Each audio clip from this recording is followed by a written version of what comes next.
Allô, bonjour les sous une fois de plus. Na bandeko nyonso oyo bazwi les sous opportunité ya kokutana ndona bango Henri Condé accompagné de Andrea Condé.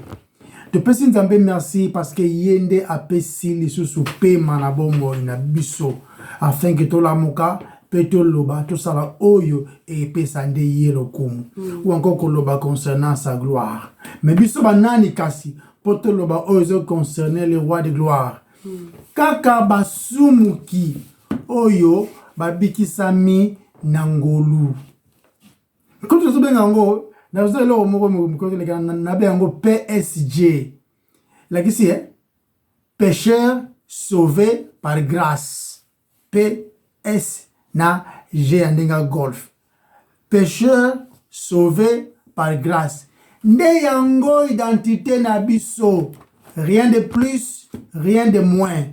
Nde to li bosso ya ces grands rois. Biso ba PSG hein. To li bosso ya ces grands rois. To ba ko komisaye to bondeli nzambe. Yahweh to pesi yo merci. To komisi yo parce que musulukola yo azate. Biso ba oyo basumuki yo moko bikisi na ngulu oyo pe utika epana yo sunga biso to loba oyo epesa nde yo lokumu dirige biso na sagesse na yo moko na kombono masia yesu to bondeli amen voilà. Bienvenue sur Toyekola Makomi et Santu Elongo. Voilà, lelo to ça la continuité il y a effet, il y a l'isumu. La fois passée, on avait parlé de ça. De hormona ke mutema mutu eza mawa mais faute de temps et c'est un kito limité yango et puis tout ça la continuité nango mukola lelo. Le thème na biso dans le livre Romains chapitre 3. Le autre temps ko banana verset comme ça. To bani vers to continuer à partir à verset to bana verset 12. OK. Tout à l'heure, on a dans verset 12. Tito Kiti na verset 20. Non, 18. Verset 18. Ils se sont tous détournés. Ils se sont tous ensemble rendus inutiles. Il n'y en a aucun qui exerce la bonté. Il n'y en a pas, même un seul. C'est un sépulcre ouvert que leurs gossiers. Ils ont frauduleusement usé de leur langue. Il y a eu du venin d'aspic sous leurs lèvres. Et leur bouche est pleine de malédictions et d'amertume. Leurs pieds sont rapides pour verser le sang. La destruction et la misère sont dans leur voie. Et ils n'ont point connu la voie de la paix. Il n'y a point de crainte de Dieu devant leurs yeux. Amen. Amen. To bandaki yango la fa passer na otuko loba. Na continuité na ngo to mona ke ba pesia ki ou encore métaphore ya ebembe. Ce qui mutu akufi ba kundiye esenga bakanga libulu wana pas seulement pour un respect ya mutu akufi mais aussi pour éviter odeur solo nauséabonde ezala éparpillé et comme il m'a maladie na ba obaza pe na bo moi et que cause pe bango pe ba kufa pe na solo wana mais ce que bible ezali ko décrire mutema mutu comme étant tombe mais a ouvert la mutu oyo azali régénéré munoko na ye la façon d'être tout ce qui est en lui et ça comparativement na tombo oyo za ko fungwa mafu mais vous imaginez solo wana zo bima. Donc, sa façon de dire les choses, sa façon de faire les choses, sa façon de voir les choses, et ça tellement solo, les gens peuvent voir ça. Voilà tout couvrir qui ango. Quand on bazo comparer ango bazo loba maloba nae le kola eza la venin d'aspic. Venin. Au moins asp eza cobra moko aza retrouvé dans les contrées d'Égypte. Aza tellement de poison, ce qui a su, en tout cas, humiliaté. Vraiment. C'est assistance médicale au Koufi. C'est que, bah, tu vas, ce qu'on a besoin de comparer maloba, il y a celui qui n'est pas régénéré, comme étant venin wana, venin d'aspect quoi. Et il rempli de déceptions. Déception to lobele yango mingi, déception to lobele yango mingi, to keneko kutu tina kolobana ndenge ke Adam avait désobéi, la femme a été déçue. Bah après ça image que eza eloko mo malamu mais en réalité mema on a pas si. Déception c'est où ta eza na momo ko ba penga bête, eza ko la omoni neti mbisi soki olingi okendo kangaye ba cha ndobo, voilà hein na lingala ndobo.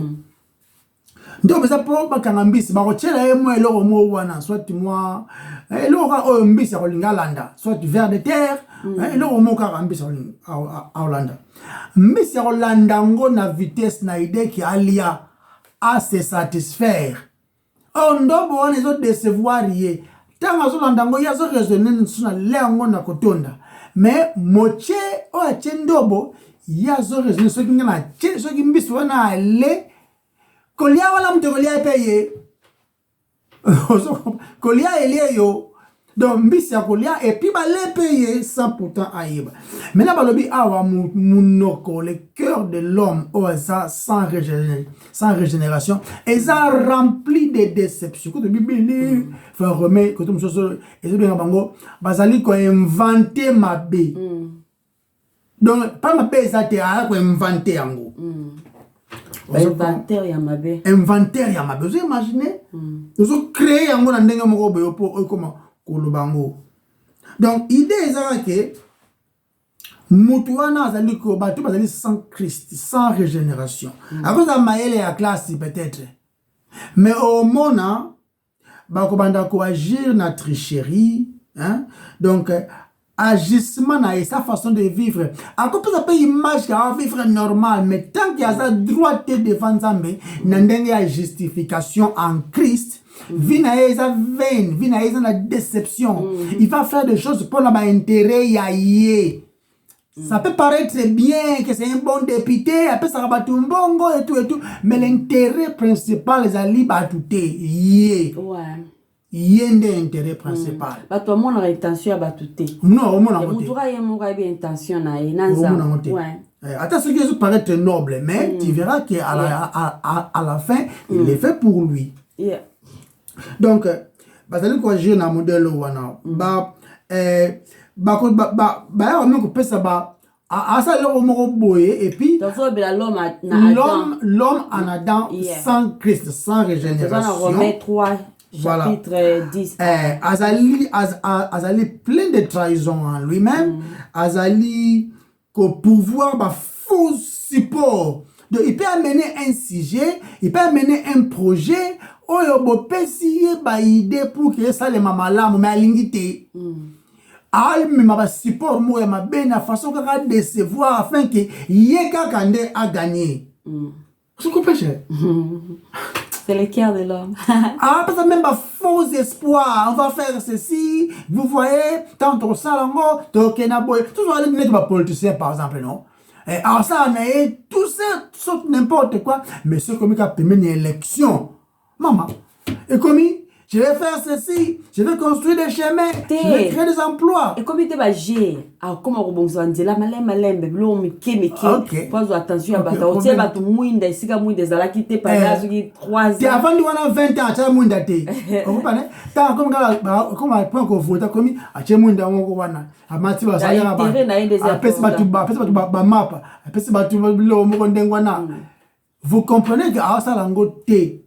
Parce qu'il vous aime. Non. Ah, ça, en gros, pour l'intérêt. Ah, ça va faux espoir. Et malheureusement, vous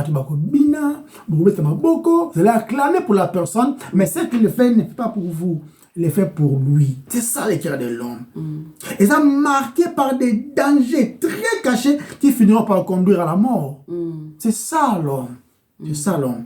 Ou encore, intentionnellement, à pervertir même justice. Alors quand même à tricher et pas par exemple à joie quitter à olinga aba qui samo ba zéro pour nasima à joie kaka côté oyo ba mona qui est mabe à olinga falsifier ya pour que ba mona ye malamu. C'est ça le cœur de l'homme et c'est dangereux. C'est dangereux. ça l'intention il y a que décevoir batou et puis na comme même ba tricherie comme ça même ba faux espoir na genre ba faux prophétie ce qui a ça peut-être mutu moko atele malibo sa batou mi benga ye moko soi disant le problème c'est que ça la wana a opé ça ba faux espoir au Dieu m'a dit Dieu m'a fait ceci Dieu m'a montré Yonzambe azuko montra ka via batu ngo bango moko nzambe montre bango yango te vraiment tu vois qu'il fait ces choses pour être glorifié par des hommes parce que non prophète de la nation vraiment la bouche de l'Éternel vraiment alobaka malamu vraiment boy tu comprends que motif ya motema mutu wana ezali intérêt ya ye et c'est malheureux le cœur de l'homme est plein de déceptions mes chers amis au-dessus de tout. Personne ne peut le comprendre. Mais on a le livre de Jérémie 17. Je retourne dans le livre de Jérémie 17, verset 9. Jérémie 17, verset 9. Yeah. Jérémie 17, verset 9. 17, 20 lobby. Tu leur diras... 17, verset 9. Verset 9, ok. Verset 9. Le cœur est tortueux par-dessus tout. Et il est méchant. Qui peut le connaître? Babi, il est méchant. Dans le sens que le cœur est corrompu. Ils ont vraiment corrompu. Et il y aura toujours moyen d'échapper conscience. Azo sala le mal, mais azo justifier yango. Mutu azo sala le mal, pas azo justifier yango. Et ça façon ya kolinga culpabilité. C'est ça le cœur de l'homme. Ako mec ba excuse que ma boy mais na sala ki boy na bongisa ki boy. Ouais, na yibaki na ngai ce qui on a soit que yo kwana mais la songa qui va pauvre la pesa bongo 200. C'est ça un peu non. Et ça. Donc et ça très dangereux. Et ça la miel, on dit miel chérie. Hein, miel. Mais ce que ceux qui miel les a empoisonnés, hein? Ils ont un miel, ils ont un lingi secret. Vraiment, ça sent bon. Ils ont un lingi. Mais pour finir, ils mieux dans le roi. Pour finir, tout ça, par exemple, il y a le roi Saoul. Ami comme ça qui après ça qui image à gentillesse, vraiment un parent bien là. Il quand même qu'on promettre même David que non, non, pas ça au moins, comme étant épouse. Il y a solo qu'on appelle beau fils nangai et tout.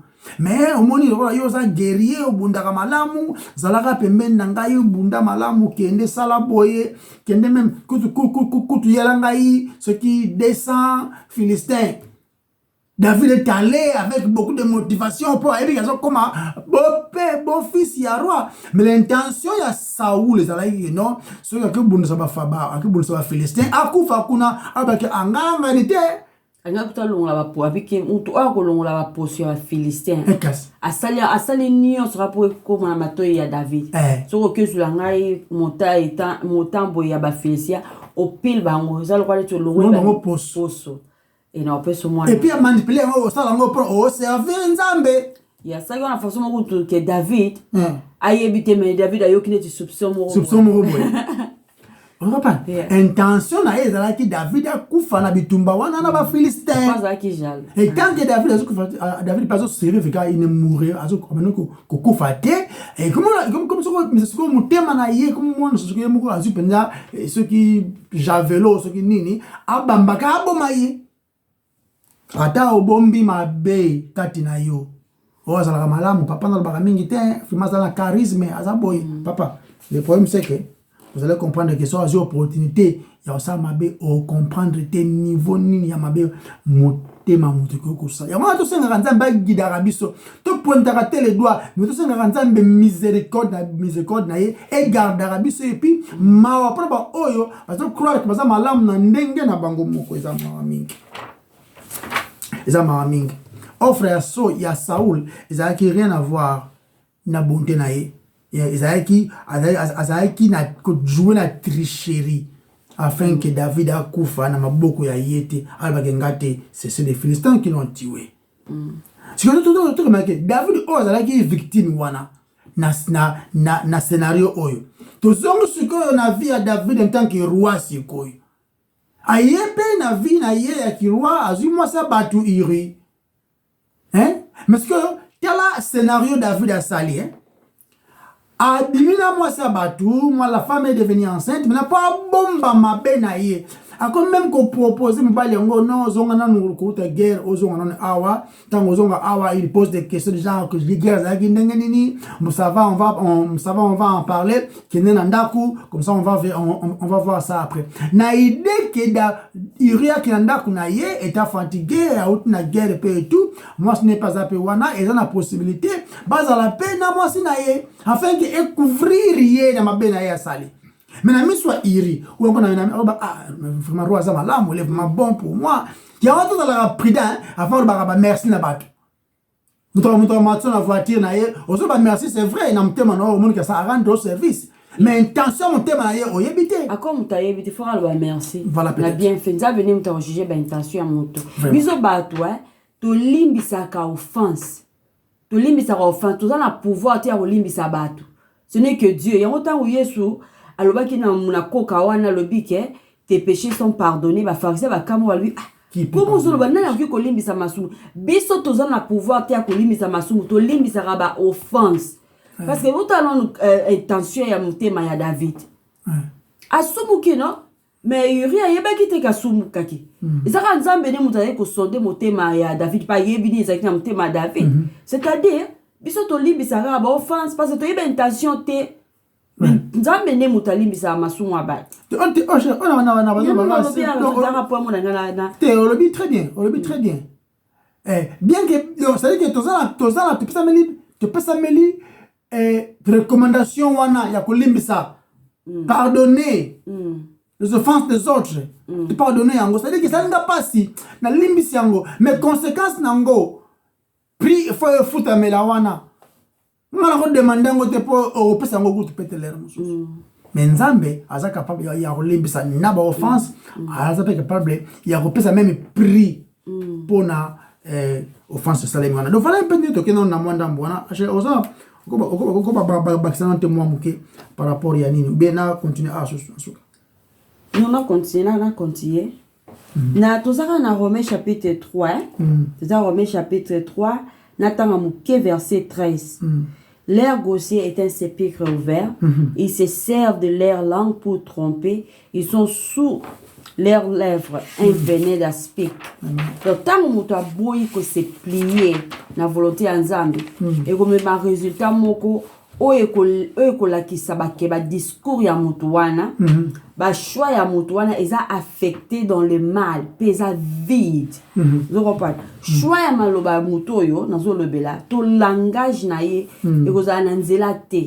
Ils a plein de malice, plein de malédiction, plein d'amertume, jalousie, etc. Donc, nous avons évidence que mutu, aligné volonté na ye et salama. Ce que ça mis te moto à quoi agir. Dans la verset 14, dans le dit, leur bouche est pleine de malédiction et d'amertume. Yeah.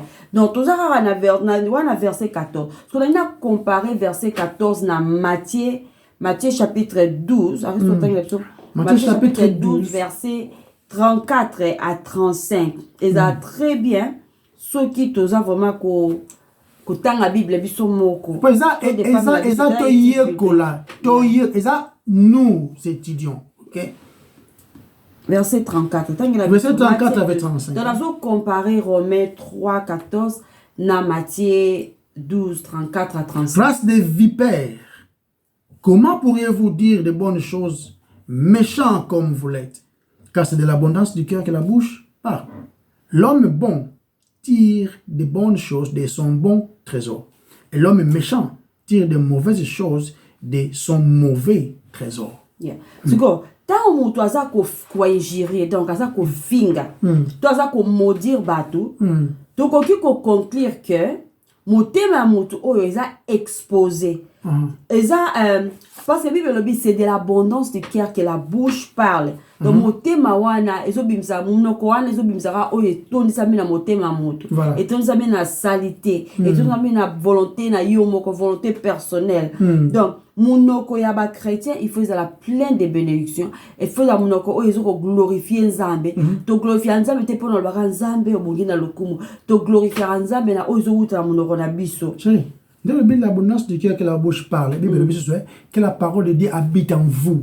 La parole de Dieu habite en vous. C'est-à-dire que ce qui m'otema na yo peut tondi sami na maloba nzambe, nde yango peut permettre yo même le langage na yo dans tes conversations et zalaka kopia nzambe lokom. Continue non. Donc tout comparer qu'est-ce qu'on a Psaume 103 verset D. 103 verset 1 à D. On a l'obaki. Dans l'obaki que biso ba chrétien notre bouche il faut te bénir, il faut te le bien bolamu ya nzambe. Bolamu ya nzambe ba mona Christ na biso ba mona ke toza ba na nzambe façon na biso ya koloba ba langage na biso. Parce que tu compares on a Psaume 103 verset 1 à 2. Psaume de David. Mon âme bénit l'Éternel et que tout ce qui est au-dedans de moi bénisse le nom de sa sainteté. Mon âme bénit l'Éternel et n'oublie pas un de ses bienfaits. Ok, donc nyonso eza ya ngai misu munoko nyonso eza ya ngai il faut bénir nzambe, il faut glorifier nzambe. Dans Romains chapitre 3 verset 15 balobi leurs pieds sont légers pour répandre les sangs. Ils ont le pied léger pour répandre les sangs. Intention na bango ezali kokendaka pona kusala ka ba crime. Suko ape ngana na bakisa que effusion du sang to babika à répandre les sangs, effusion du sang wana verset o ezako décrit bato yo bali ko boma. Et Yesu même a pesi biso exemple mususu ya ko boma. Ezaka ate ki physiquement au te mutumbeli, eza pe na motema na yo. Mais abazolo ba ko répandre les sangs. Suko verset o ezako décrit bato na façon bongo. L'effusion du sang, pour répandre le sang, et ça peut faire référence à une mort violente. Il couvre à Yesu par exemple. Peut être décrit de manière oyo. Verso o ça peut décrit couvre à Yesu. Na les hommes pécheurs non? Les bato ba yine nzambe. A couvre pour nous. Biso tous on représenter liwa ya Christ parce que pour la biso nda kufi wana. Donc ce truc qui n'attend wana biso nyonso to ngeto loba crucifiez-le biso nyonso. Donc tout comparé en gros dans Romains chapitre 3 verset 15 leurs pieds sont légers pour répandre les sangs. Ils ont fait référence à la mort moko ezali na violence. Na Hébreu tout comparé Hébreu 9 verset 22. Hébreu chapitre 9 verset 22 le Bible. Et presque toutes choses selon la loi sont purifiés par les sangs. Et sans effusion du sang, il ne se fait point de rémission. Au moins, ce que biso to répandra sang, biso.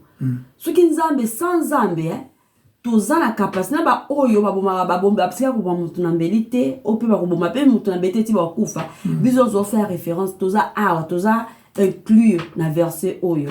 Parce que dans cet exemple même il y a Christ non? Liwana ezaki même référé na biloko oyo. Ils ont le pied léger pour répandre les sangs. Bisogno to répandre les sangs innocents, les sangs de Christ. Et puis chérie, les personnes na cadre, les personnes na image, il y a pas criminel donc mais ce il y a pas pardon de péché sans effusion du sang. C'est-à-dire que na ba criminel yo sali wana. Ba crime de miso auto sali wana. Toza na eloko te ya komemela nzambe pour que tozala kolimbisama.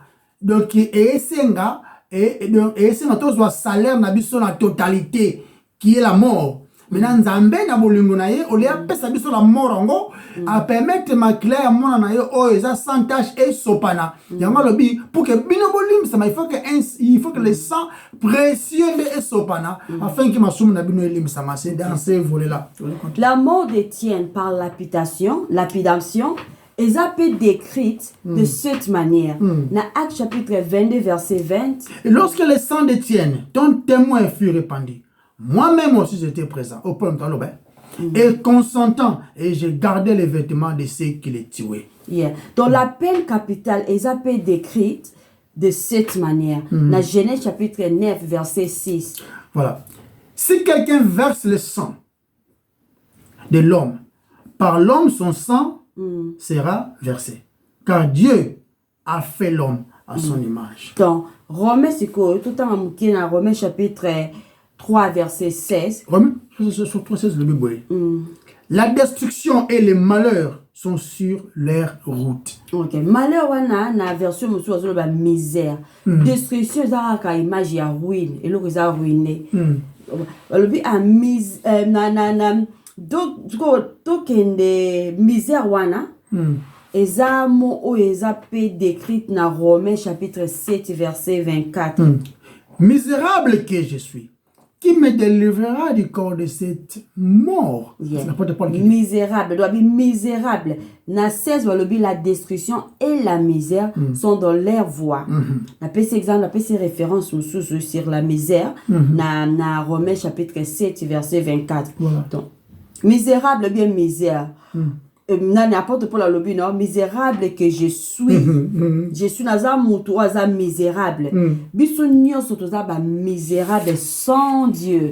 Attends, tout le monde en côté. Sans Dieu, tout ça, sans force. Oui, le bien, sans force. Donc, misère, et ça peut na sens ya cause la affligé. Détresse oyo. Et ça connecté na souffrance. Donc, et ça terme moko général, ou et ça ko désigner ma bé oyo et ça na conséquence. Ok? Et ça toujours suite il y a ba action, il y a ba acte, il y a destruction, il y a moutou contre son prochain. Donc, destructivité à moutou et tikaka toujours ba cicatrice, tikaka toujours ba signe. So il total les ans ba signe il y a flood des années. Flood des années déluge. Il y a déluge à Noé.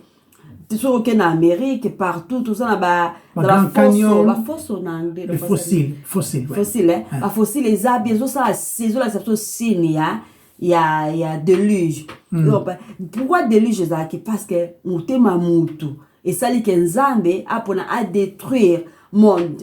So tout pays sika o ils a déjà ruiné ville pays ça ruiné des ville moro il y a Troa. Il y a Troa dans la France Troa. Et ça que la biso image il y a destruction non il y a malheur. Bano ba cause yango. Biso to cause yango. Tant on raisonner sur esclavagisme. Non esclavagisme salamati kalawan. Et ça à cause du cœur de l'homme. Tout ça qu'on se détruit. Bien que nous avons un contrôle. Dieu te contrôle. Donc, oui, s'il y a douleur, il y a désespoir. Et ça parce que, biso tout ça même la destruction partout aux autres. Momo sous outil na misère, na grec, ça, talaiporia. Talaiporia est la qui souffrance pe misère. Talaiporia est ça qu'on décrit ma difficulté, ma problème, ma souffrance, ma calamité, ma misère peut détresse, mon ko ya koleka. Extrême. Talaiporia est ça peut qu'on décrit conditions émotionnelles ou est ça qu'on découle du tourment intérieur ou extérieur. Dans la verset 16, misère et ça qui ça va acte destructif ya mutu envers son prochain. Voilà. So na Ésaïe 45, Ézéchiel 45 verset 6. Tout en bas, ainsi a dit le Seigneur éternel, Prince d'Israël, qu'il vous suffise ôter la violence et les pillages et faites jugement et justice. Ôtez vos extorsions de dessus mon peuple, dit le Seigneur l'Éternel. Donc on parle na Habakkuk amona ki mabe toni sami na pays. Mabe toni sami na nation. Et pas nzambe amemi ko murmure na ye pas nzambe. Ah bien. Pourquoi me fais-tu voir l'iniquité et contemple-tu l'injustice? Pourquoi l'oppression et la violence sont-elles devant moi? Il y a des querelles et la discorde s'élève. Donc, exemple, il y a mot oyo talaponi dans le Nouveau Testament. Talaporia. Dans le Nouveau Testament, Ezana Jacques. Ezana Jacques, chapitre 5, verset 1. Donc, l'accès misère, kakawana. À vous maintenant, riches, pleurez en poussant des cris à cause des misères qui vont venir sur vous. La destruction et le malheur sont sur leur route. Aux versions Moussoussou. Apôtre Paul, Azako décrit ma sortie à enseignement méchant. être humain nyonso aza poursuivi na destruction. C'est-à-dire baza abati, baza écrasé. Baza pe abati na nzoto, pe na molimo. Ndeka atomoni na histoire ya ba juif na désert. Malgré baza na nzambe envers. Malgré baza na oh, there's no charger here. Press now. Malgré baza na nzambe, malgré baza na nzambe na milieu na bango, baza ko continuer kaka ko vivre. Le quoi nzambe baza te, baza na satisfaction te, baza ko murmurer, donc ba yebite bola mo nzambe na vie na bango. Donc one des exemple, pardon. Yeah. One is un exemple juste, je m'excuse, on dirait dans un problème il y a batterie, il y a rechargé. Na checker muke. Ils ont ça la tête. C'est malin. Bougez là, voilà.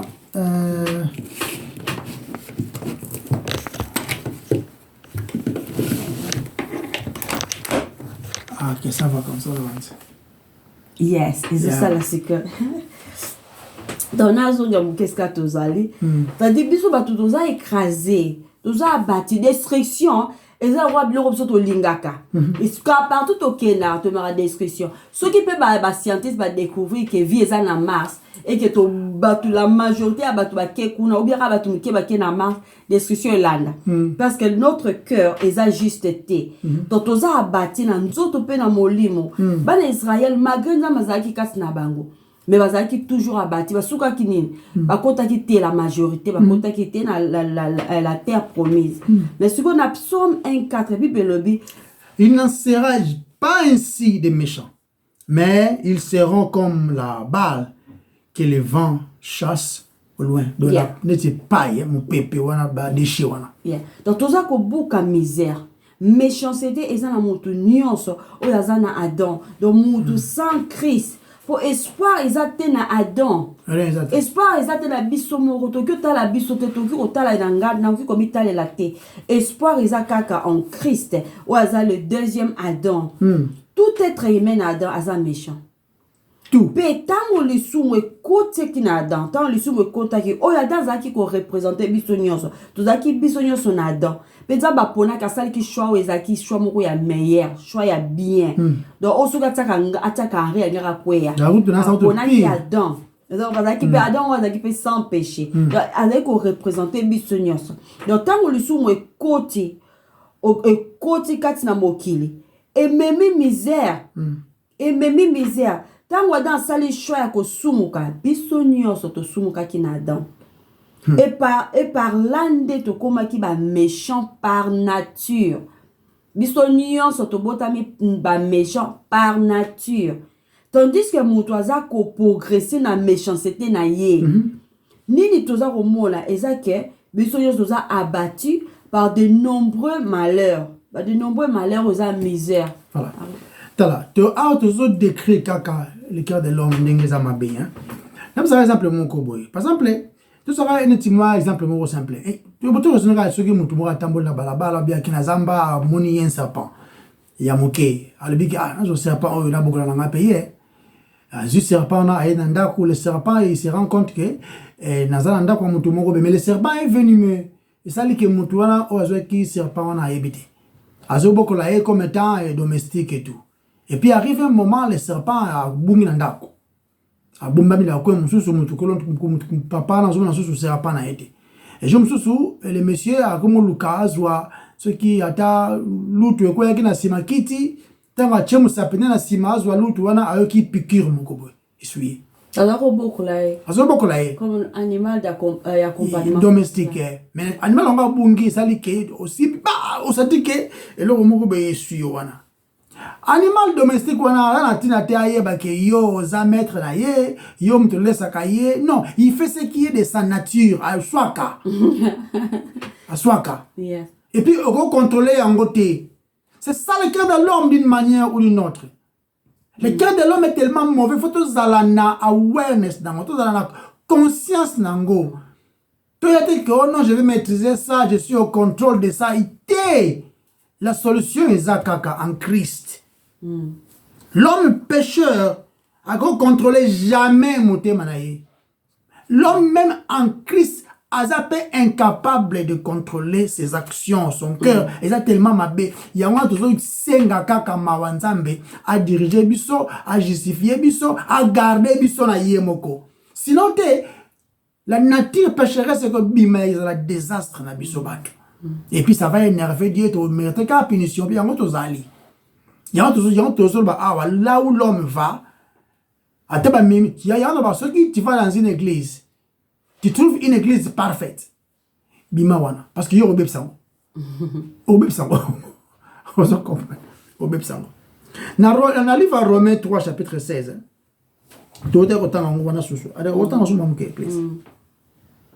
Ok, Romains 3, verset 16, le B. La destruction et les malheurs sont sous les routes. Sous les routes. Donc, ils ont une image à la continuité, ils ont une image à l'espace, ils ont une image à temps, ils ont une image à l'environnement, ils ont une image à la culture, ils ont une image à la société. Dans leur route. C'est pas que Silim Balamouri Bimba Morisité. Ils ont une continuation Mokobo et Zali. Surtout tout à l'heure, même dans l'histoire de l'autre histoire humaine, dans les ambassades Mokilnaï, tout le monde a plein de vraiment. Tout le monde a plein de nids. Pour attendre, tout le monde a sika. Mutuka ya sika et salimi lelo au commis en l'air faut voir mon caca il va arriver un moment mutuka va être rouillé et comme à terre que nous est sika lelo lobe comme ça sika makasi c'est la ruine c'est la ruine ouais.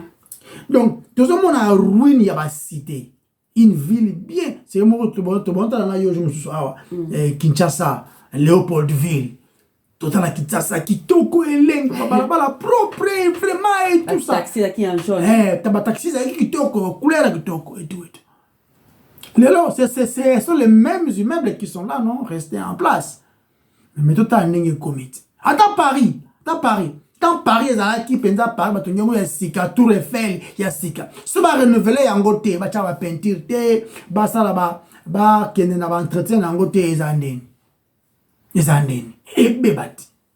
Bah bon, il faut pas renouveler la gango, maintenance, faire ça là, mais si on maintenir la gango, jamais, comme on a qui propre en 2020, en 2023, c'est encore plus propre, et ça caté.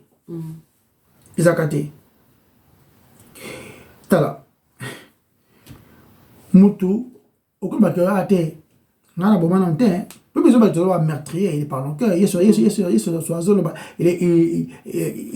il est écrit, vous ne commettrez pas de meurtre. Mais moi je vous dis, ce il y a sans cause, c'est au bomier. Il y en a comme ça qui va pharisé, comment il a un problème parce que il savait que il est coupable de ça. Il savait. Pour dire pour babaneko il a même Yesu.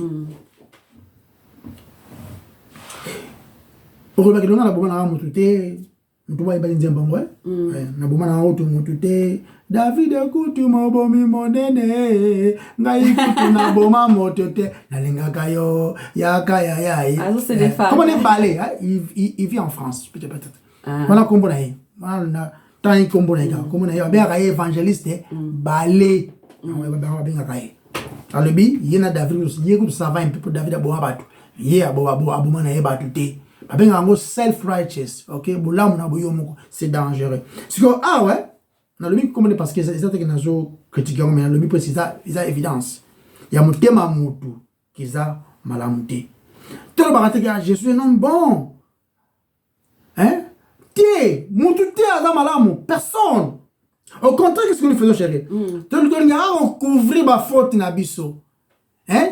Mais il ne parle pas du montant à Yibi. Non, je suis charitable, j'ai donné $200 à la personne qui était vraiment malade, pour un traitement. Mais à la limite, il y a qui 450, 200, 300, 1 milliard. Ayibi, à la limite, il y a la personne qui bon un traitement. C'est dangereux.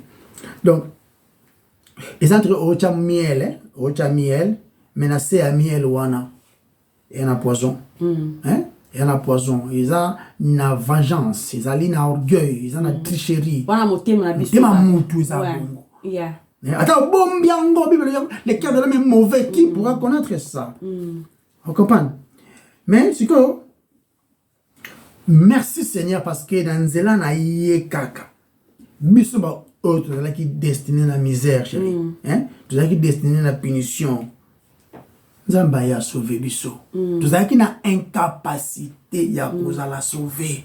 Tout ça na incapacité à produire quoi que ce soit de bon pour que Nzamba s'appelle na biso ezalati. Ezalati. Donc nous devons dire merci à notre Seigneur qui nous a sauvés. Tala, bande bonanga. Mesure totale, hein?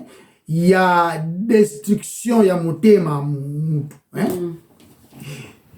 Nzambe eza nango mi à nu, donc eza la polele. Nzambe eza omniscient. Yama on est ça va juif, hein?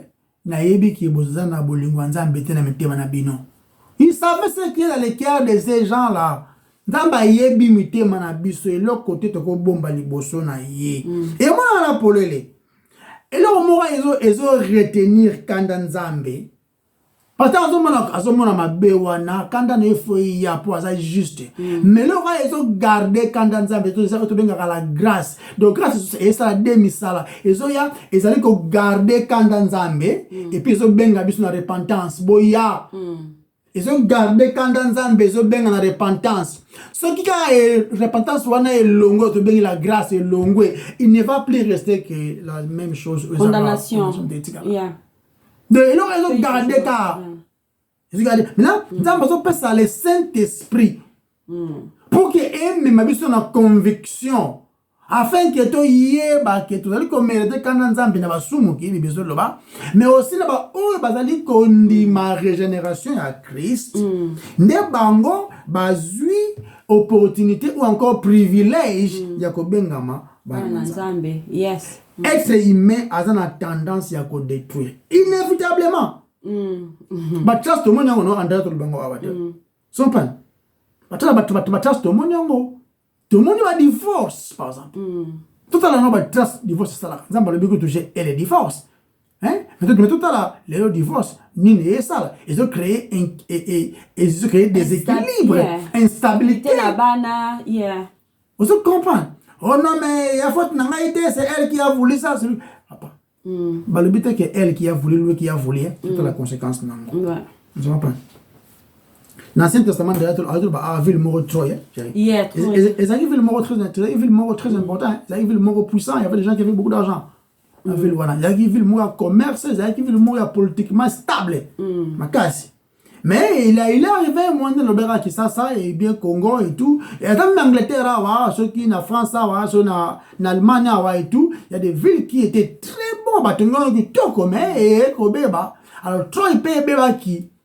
Et baby, mais ils ont reconstruit. Ils ont reconstruit à peu près 7 différents Troy. Namabele wana aussi beba qui déjà. Donc na nikolo ya débris. Oui, débris débris wana beba qui wana. Ils ont construit d'autres villes.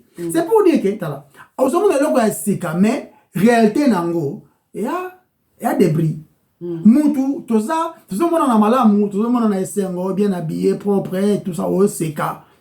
Mais la nature de l'homme est corrompue na kati ya moelle épinière même. Le corps na kati penza kuna ndezali.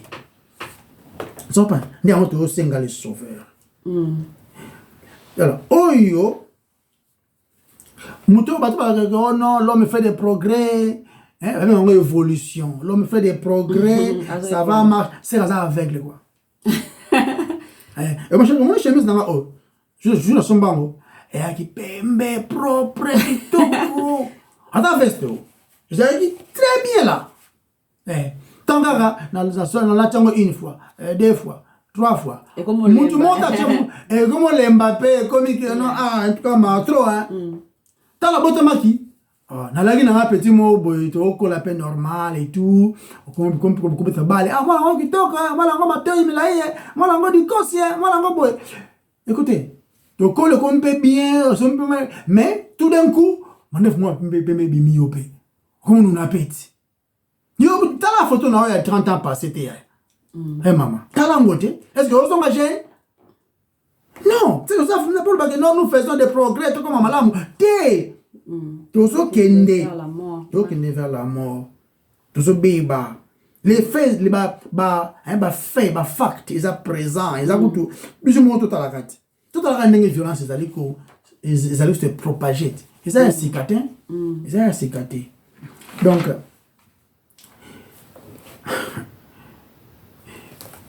et là, quand ils ont gardé Bissot, ils ont ensemble. Yeah. Avant la venue du Fils de l'homme. Avant la venue du Fils de l'homme. Avant la venue du Fils de l'homme, ceux qui nous ont intervenir, c'est les martyrs. Je ne sais pas si vous jour à Noël, non? Bible, on a eu plein de violence. Besoin dans le livre à Genèse 16. Mais tout le monde a que Nzambe a intervenir. Dans Romains chapitre 3 verset 17, ils ne connaissent pas les chemins de la paix. Donc, dans le verset Oyo, Esaïe a enregistré un refrain similaire dans Oyo Kaka na Tanga. Dans Esaïe chapitre 57 verset 21, il n'y a point de paix pour les méchants, dit mon Dieu. Dans verset 17, Paul a cité passage Oyo ya Esaïe 59 verset 8. Alors, ils ne connaissent pas les chemins de paix. Mais il n'y a point de justice dans leur voie. Ils prennent des sentiers détournés. Adam, la nature na biso. Ils prennent des sentiers détournés. Quiconque y marche ne connaît point la paix. Ils ne savent rien de la paix. Car une voie pacifique qu'ils ne connaissent même pas.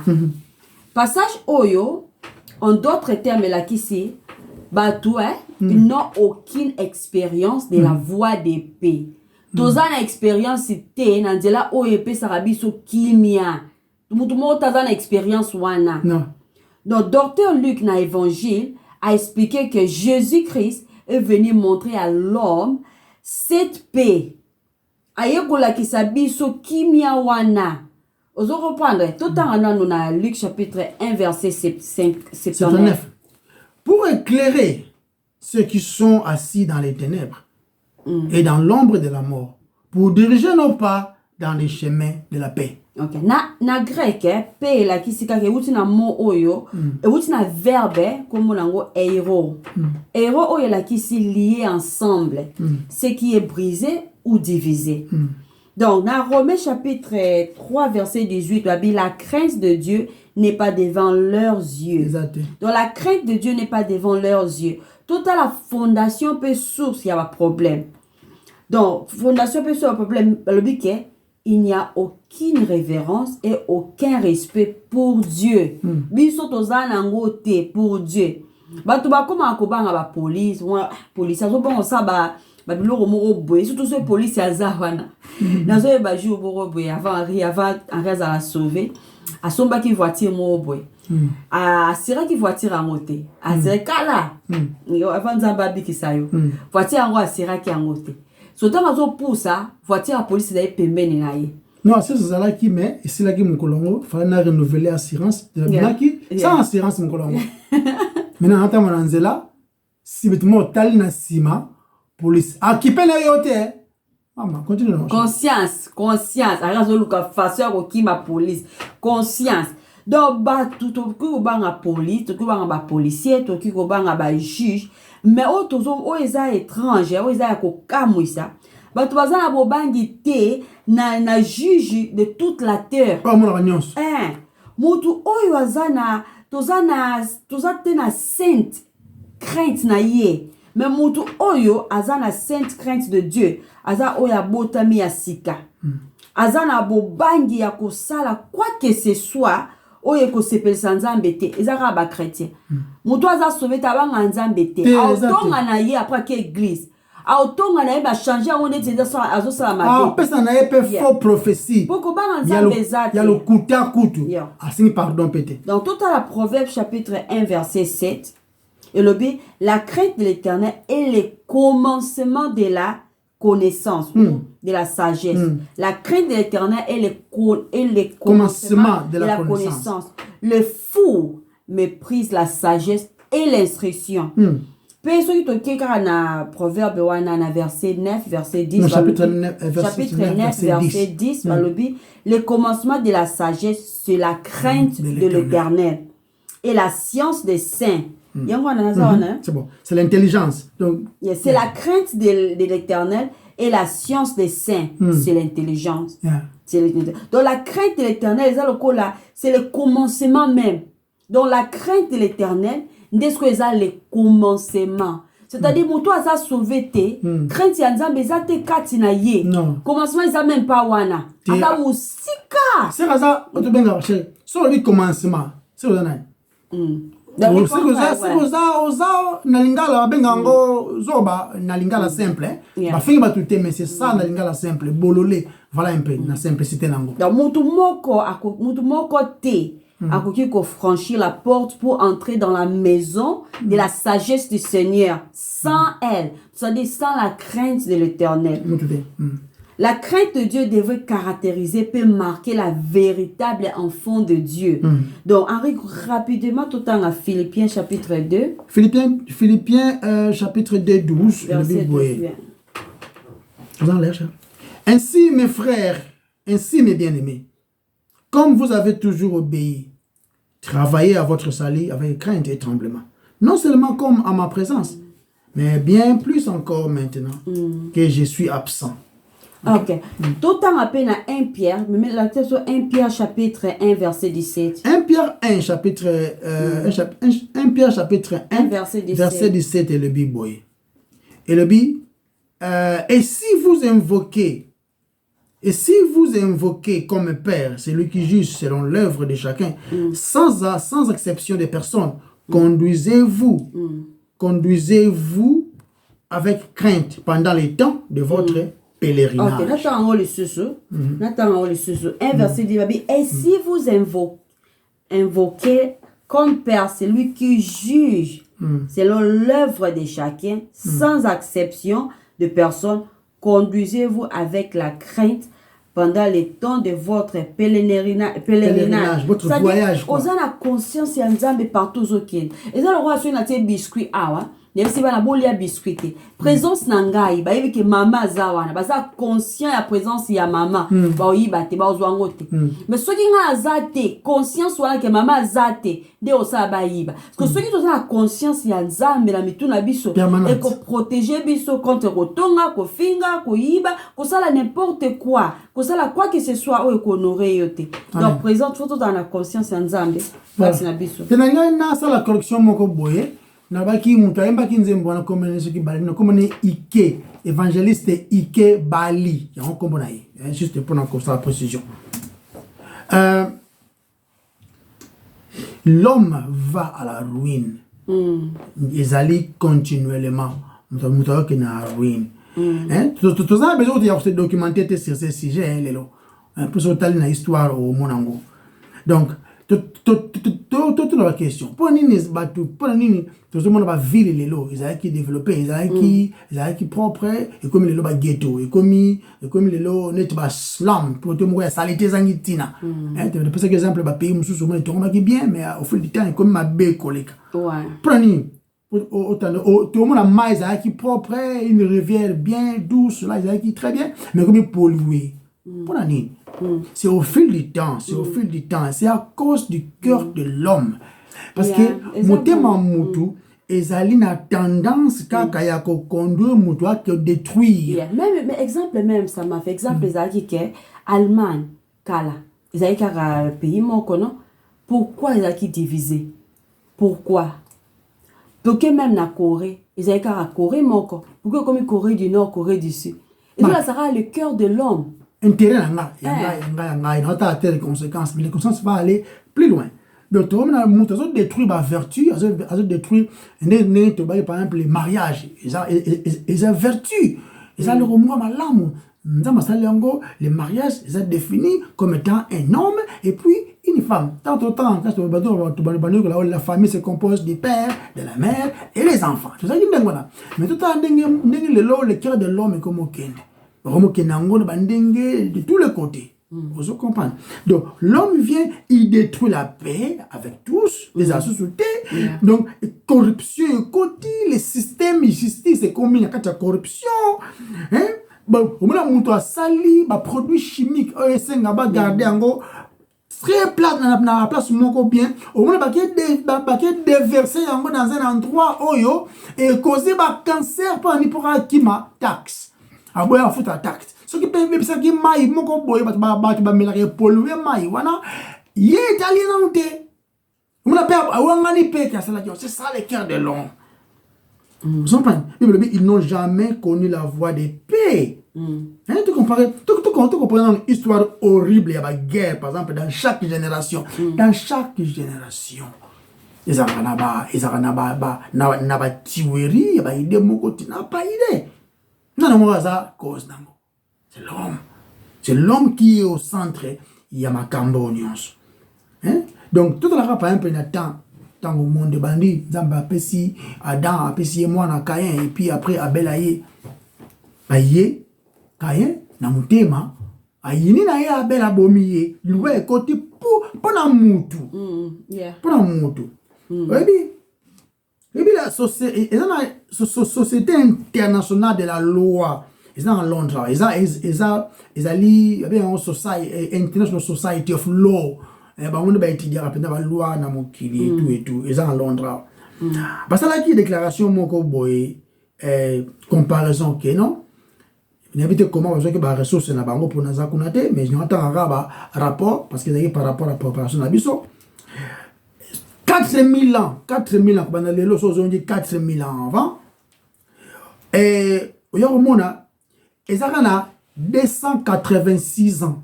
On a 4000 ans, car 286 ans, l'homme avant dans la paix. Vous imaginez, chérie? L'homme avant dans la paix, car pendant 286 ans. Malgré 286 ans, on a la paix, mais Ezala a plus de 8000 traités de paix au Bassinia. 8000 traités de paix, signa, traité de paix, c'est les faits. 8000. Maintenant, 4000 ans, l'homme n'a vécu que 286 ans, il y a paix. Peut-être, on dit de manière globale. Yeah. Tout le ça va. Avant que tu continues, même dans Genèse chapitre 6, verset 11, la terre était corrompue devant Dieu. La terre était pleine de violence. Bisso, nous te menons vos violences, corruption. Et puis, qu'est-ce que plus loin, chérie? Dans les 300 dernières années, est-ce qu'on peut mener ce code? Les 300 dernières années, Babi, ils ont plus de 286 guerres majeures. Yamakasi wana. Comparant au pénal mineur, sont ensemble, 286 en Europe. En Europe, l'histoire de l'homme concernant la guerre, ça va s'améliorer. Il veut dire que non, ça va aller, ils comme quand même bien, nous faisons des progrès. L'homme progresse vers la fin, l'homme progresse vers la chute, le déclin. Yeah. Vous comprenez? Nabi. Guerre et conflit, ils ont prendre place dans les cœurs, ou encore dans ce monde où nous vivons. Cette guerre-là, elle a raté dans mon culture. Source nango et à le cœur de l'homme. Ouais. Donc, tant que le cœur de l'homme est, ils ont la pété dans Nzambe. Ouais, c'est vrai. Tout ça a enmity, tout ça qui est ennemi dans Nzambe. Tant qu'on est dans Romains 5 verset 1. Étant donc justifiés par la foi, nous avons la paix avec Dieu par notre Seigneur Jésus-Christ. Donc, si on a la kanda na mutema nanga, na pété na mokeli nanga yi. Hein? C'est-à-dire que nous n'allons jamais la paix na mos nanga. Rien. Et quand l'homme n'est pas converti, quand l'homme n'est pas régénéré, a commis en paix avec Dieu, à cause ça la traité de paix en dengue quand il n'est pas en paix avec lui-même, et ça la mamie. Yeah. Donc quand on a progressé, on a malem donc moi ba frein, on a progressé. OK. Dans Romains chapitre 3, verset 19, on le dit, or, nous savons que tout ce que dit la loi, elle le dit à ceux qui sont sous la loi. Amen. Afin que toute bouche soit fermée et que tout le monde soit reconnu coupable devant Dieu. Amen. Donc, on a résumé non nyon so to koloba. On to ba ki la fois passée, na résumé on mouké. Na résumé on mouké mais moi ba répétition qui est allé c'est le quoi n'est ça résumé récapitulation. Il y a récapitulation avant de progresser la verset 20 pour RPSO Kende. OK, cause la sous les péchés. Cause la sous les péchés là qui c'est que relation à biso bato ils ont ruiné. Relation à biso. OK, ngai envers mon prochain ils ont ruiné. Même si la grâce commise de Dieu est ko empêcher bato ya ko traiter baninga na bango mabe makasi na point moko ya mabe moko ya koleka extrême toyebake Nzambe aza tellement na bolingo aza plein d'amour pe aza na contrôle. Gloire à Dieu. Nzambe aza vivant pe aza na contrôle. Amen. Gloire à Dieu. Pour ça Nzambe aza na contrôle te to sambwe. Te mami. To sambwe. Moi je l'allais. Bah là c'est 20 ans passés en Angleterre, 20 ans passés ou bien même moins. Ba porte za okanga te, muta ko tsanda ka kangi porte te. Ami n'a pas kei. Mais lelo eza bongo te banda ko nyoso zo kende bas ko kangango. Ju mona la muki na ndako na muki na ba 4 heures presque. Na préfère na tana nga fenêtre. La moni mutu mo azo tambola na chaque porte ya voiture azo mega ofungola. Azo ko buka ngote na azo ta la porte nini ezaki ya kofungama. Po ya yiba. Na lina ganga ka robite tika ko ganga te. Ko ganga te. Po so ko gangi akoye besika nini ozali ya attaquer yo. Ozo comprendre? Toza biso tozo ma destruction. Donc sous les péchés là qui c'est nini. Et là qui c'est que biso batu tozo traiter baninga so batu na nde moko ya mabe. Mais ba action ya batu eza na accès à contrôle ya Nzambe. Pour ceux qui Nzambe tourner regard na ye, to Nzambe akangi misu. Tozala na danger. Tozala na danger pour mabe kozala sans contrôle. Donc na verset 13 à 14 à Romains 3.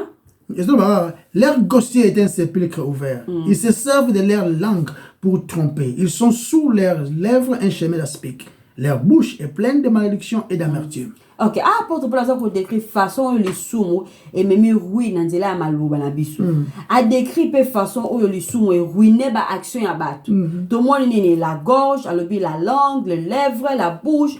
Aujourd'hui, leur gossier est un sépulcre ouvert. Ils se servent de leur langue pour tromper. Amen. Ils ont sous leurs lèvres un venin d'aspic.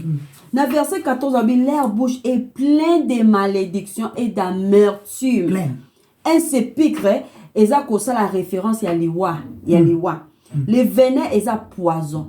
Référence est à paix, il y a l'iwa, na venin wana. Donc, tout le monde peut monoko dans maloba ya mutu. Et produisaka tromperie pe malédiction. Et conséquence, c'est ça koufa. C'est ça koufa dans la mort. Dans notre bouche, c'est ça qui est destiné à couper sa vie. Il y a qu'à bénir. Mais les soumou, et les soumou tangoye, et même poison, même liwa, na biso monoko na biso donc sans Christ, tout ça sous les péchés. Na koyoka biloko nyonso tozo loba pour faciliter. Et Seigneur la biso to examiner mes thèmes na biso parce que Congo c'est un pays religieux. Congo est un pays religieux. Parce que christianité est une religion de l'extérieur té. Christianité est une religion du cœur. Tu crois encore que Congo est un pays religieux, mais tu as autant à combo Nzambe, azotonga Nzambe, azosala Nzambe. Le nom de Dieu, il y a le nom de Dieu est blasphémé na Congo. Au tout à Nzambe, tu comprends qu'on utilise comme Nzambe une expression moko yako la ça va pas c'est pour muta tout année. Chez ça, tant que le Congo, c'est le nation congolaise, le peuple, même au la poto parce que tout ça la makambo na lingala, tout allé ko cibler le peuple congolais, angolais, personne là le rappelle lingala, le peuple autre tout le belawana, le vendre na poto, vendre na Congo, vendre na Angola, tout le bela yango de tout le bela. Religiosité wana. Et c'est important to examiner mes thèmes à la biso parce que to qui cause na religion to croire que comme pharisien to croire que nous c'est ce qui est bien mais to pense que quand dans Nzambe za sur biso et ça très important pour examiner mes thèmes à la biso to examiner mes thèmes à la biso pour sa biso envie d'être sauvé. Pour tout le monde a besoin de biso, il y a la sauver. Examiner pe naba mateya, naba nzembo. Examiner ozo kaka. Yeah, time is very short. Yeah. Donc il faut tous aspirer à des langues et des bouches rachetées. Parce que tout ça là biso mon côté. Oye peut ça ka vie et non la mort. Donc ceux qui toquent même dans 15 à 17, arrêtez là rapide. OK. 15 à 17, c'est bon. Ils ont les pieds légers pour répandre le sang. La destruction et le malheur sont sur leur route. Ils ne connaissent pas les chemins de la paix. Ils ne connaissent pas les chemins de la paix. Yeah. La continuation, ils se sont sous les péchés. Ils ont raté une façon de parler, mais ils ont fait une façon d'agir. Babi, ils ont les pieds légers pour répandre le sang. La destruction et les malheurs sont sous leur route. Amen. Ils ne connaissent pas les chemins de la paix. Amen. Bilokaboye salamaka quand Dieu n'est pas recherché, connu ou révéré.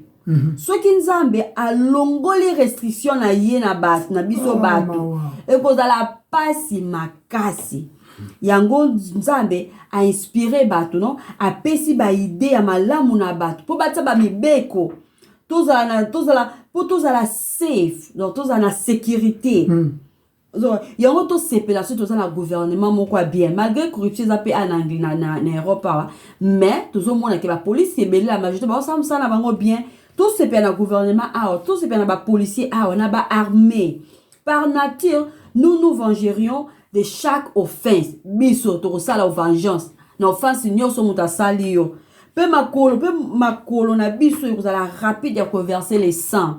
Ceux qui tozala quitter retenus par Dieu.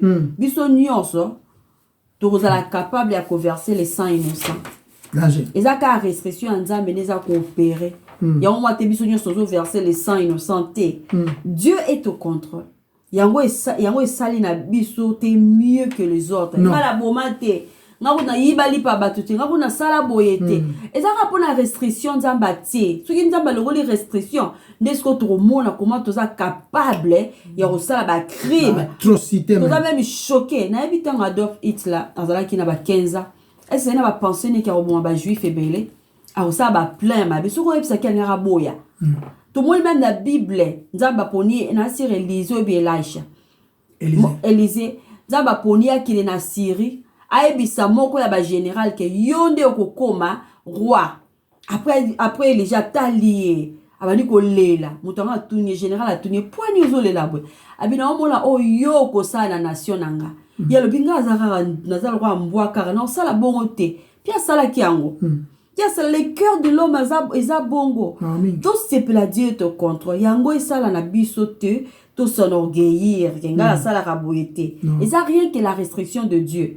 Par exemple, pillage dans la société. Et ça pour la station mais tema ba te toni sa mena égoïsme et toni sa mena le koso. Infrastructure dans mbora na biso Congo. Et ça pour la biso nini. Chaos. Donc, ça nous montre le cœur du peuple, non? Yeah. Donc, tout ça comme que tout ça comme nini là qui si cause la sous les péchés. Les relations humaines sont ruinées. OK, tout de titre se fait à la ruine. Il y a relation absolument ba humain. Ba tellement sur amuke bongo. Donc tout c'est ça la bonne nouvelle, on continue na ngala so na bonne nouvelle oyo na ba oyo baza sous le péché.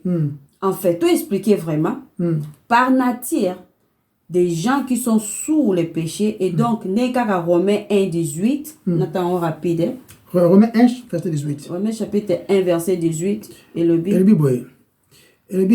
la colère de Dieu se révèle du ciel contre toute impiété et toute injustice des hommes qui retiennent injustement la vérité captive. Donc tout homme impiété et injuste basé sous la colère de Dieu. Tout bon santé que justice ou ils a accepté, ils a la justice de Christ, mais ils a par imputation. Ceux qui osent na yango te, ceux qui osent na yango te, mutu aza na justice ou ils a imputé, OK? Il faut que tu aies un nzambe. Asenga nzambe abikisaye. Parce que c'est très important. Parce que le livre ya Romain, la Bible mobimba, ils ont collecté biso la meilleure nouvelle. Au monde entier, ils ont besoin. Amen. Christianité, kakande, est la religion du cœur. Christianité, la vraie christianité, il y a la religion du cœur. Christianité a sur la Bible, rien que la Bible.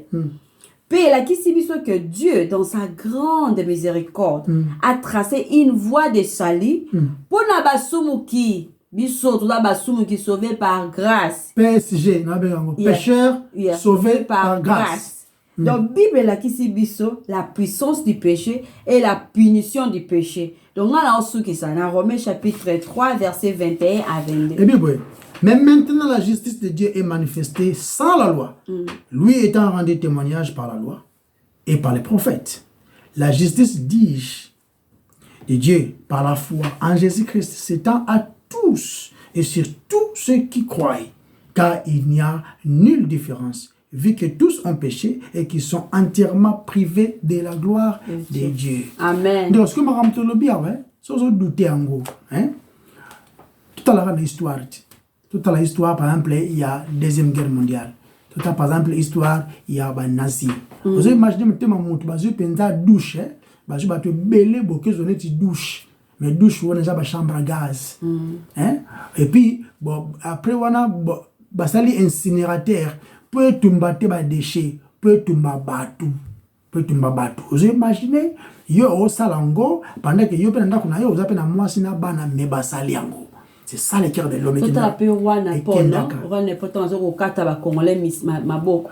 Azozo richesse na bango. Tout sali musala bien ta katio maboko. Tout là ata esclavagisme par exemple. Ozui moninga mutu, oteki akoma neti travailleur moko kuna ya ofel pendant que yo posant la ba, vous appelez moi na bana au salango. Au salango comment? C'est ça le cœur de l'homme. Tout que na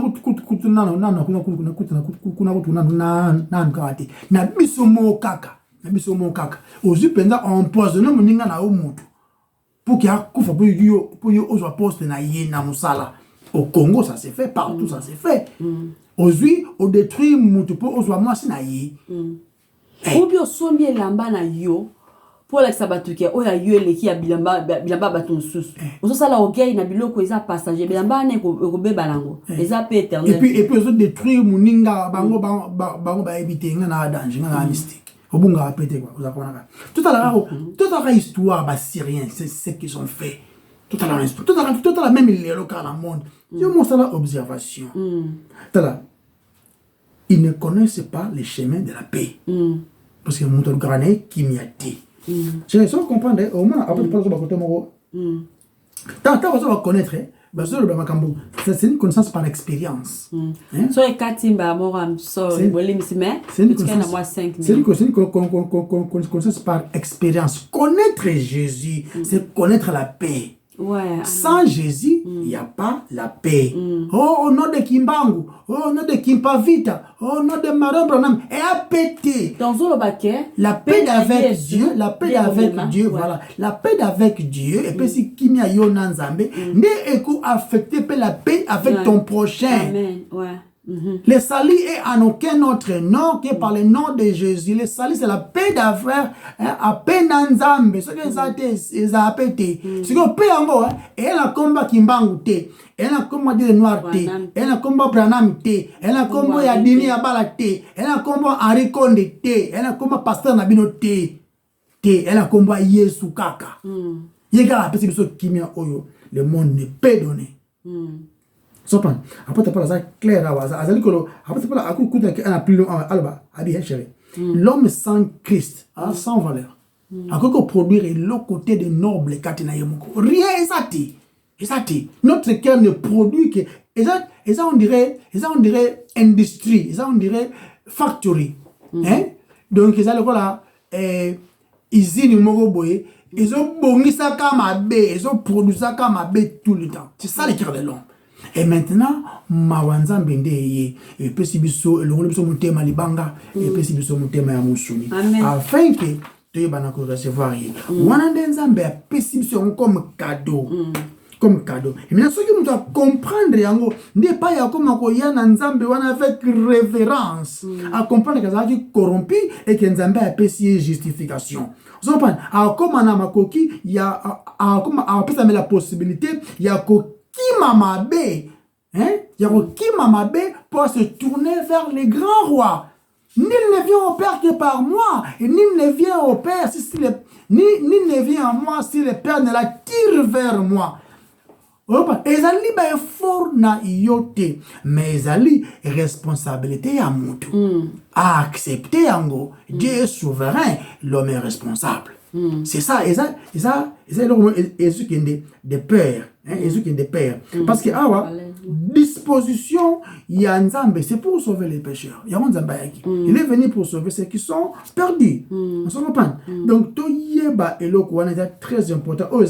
Conclusion to sala awake tango tozo yoka maloba Nzambe nde muto ke mabiso to koma ko banga Nzambe tango to rotambola na ko ba tango to na ko banga Nzambe, cela nous aidera à comprendre qui nous sommes et puis to apprécier ce que Dieu fait dans notre vie. Sinon ezango maaming sinon to bano kendara ba place on va nous dire des choses ou peut-être ezan peut ko ça la peine à péter et ça va être très malheureux. Donc tout ça va oyo to lingi to ya et pas Nzambe.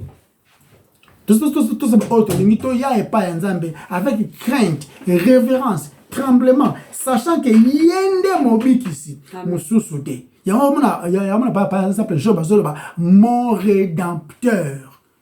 Mon rédempteur, oh ko racheter ngai. On se comprend? Mon rédempteur s'élèvera à racheter ngai. Ngala comprendre la conséquence du péché, yango to ye et pas na ye. Avec la attitude ya commandier miséricorde na ye. Donc wana zaaki pona lelo, nzamba zo lokumu ndete continuer mukolo mususu. Ce que yo ki message oyo, ninsko fo sala. Ko se fiye te na maele na onde wanga parce que zama lamte. Personne n'est bon. So oyo ki passe. Papa, biso to lobi ka oyo, bibi lobi. To mama, to lobi ka oyo, o lobi. C'est pour t'as un combat là, yo, siliki, papa, mais tout n'a pas ni. T'as un combat. Pour ça, appelle l'examen de conscience. Parce que nous ne sommes pas ici pour juger les gens, mais nous sommes ici pour nous interpeller dans la repentance. Parce que le salut coule encore. Bible, là où les péchés abondent, la grâce surabonde. Depuis ce temps, merci. Allez, bon délai. Totondi Nzambe to komisio poza mukonzi yo kaka notre seul espoir plan bezate malobana yo ebimi tikete emema kimia et penser ba pota oyo e bande ko saigner et pesa kimia et pas ba douleur ezalaki et m'appelle obiko surtout na ko elle perdu parce que yo biki sibiso za capable père so batu mususu ozali Nzambe na kombo na masia Yesu to bondeli. Amen. Amen. Bye bye. Bye bye. Nous samedi prochain, je vais permettre biso à 6h na Facebook Live et na YouTube. To tara avant 12h. OK. Nzambe a bénir biso. Bye bye. Ouais.